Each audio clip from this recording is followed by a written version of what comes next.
مختلف طریقہ تھا رسول کریم علیہ السلام کی بارگاہ میں.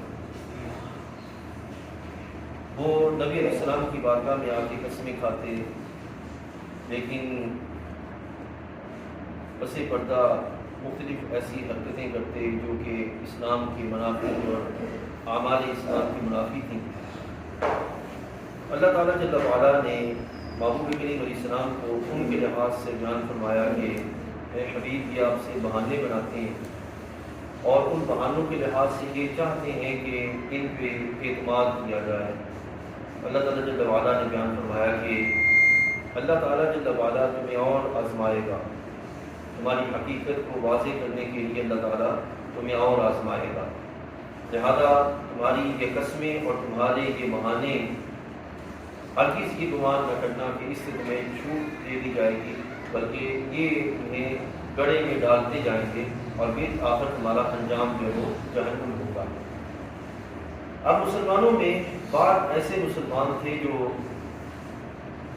ظاہراً تو مسلمان تھے، لیکن جب انہیں کہا جاتا کہ مال خرچ کرو اللہ کی راہ میں تو وہ مال کا خرچ کرنا اپنے پہ بھاری سمجھتے، تاوان سمجھتے، اپنے پر میں وہ بڑی مشقت والا معاملہ سمجھتے.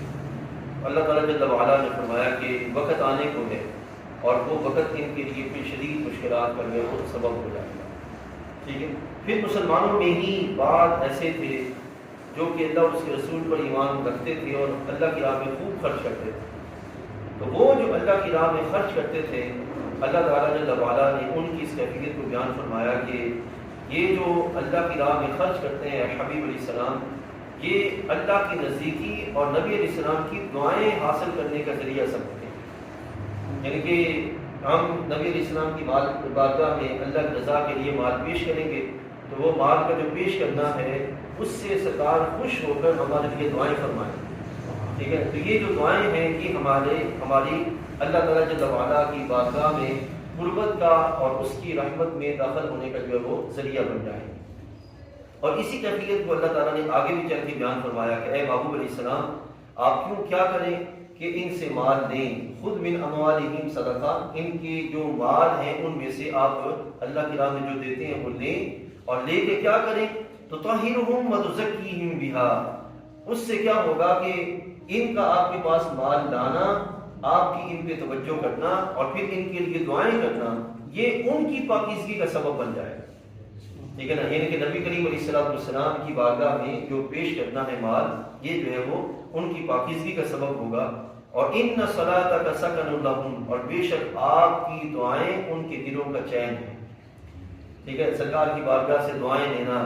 ٹھیک ہے. آج کے اس دور کے اندر بھی دعائیں لینے کے ذرائع موجود ہیں کہ کثرت سے درود پاک پڑھنا، امت کے لیے فلاح اور بھلائی کے کاموں کا اہتمام کرنا اور کمزور جو لوگ ہیں ان کی مدد کا اہتمام کرنا اور دین کو عام کرنے کا اہتمام کرنا. تو یہ ساری چیزیں وہ ہیں جو کہ رسول کریم علیہ السلام کی دعائیں حاصل کرنے کا آج بھی ذریعہ ہے.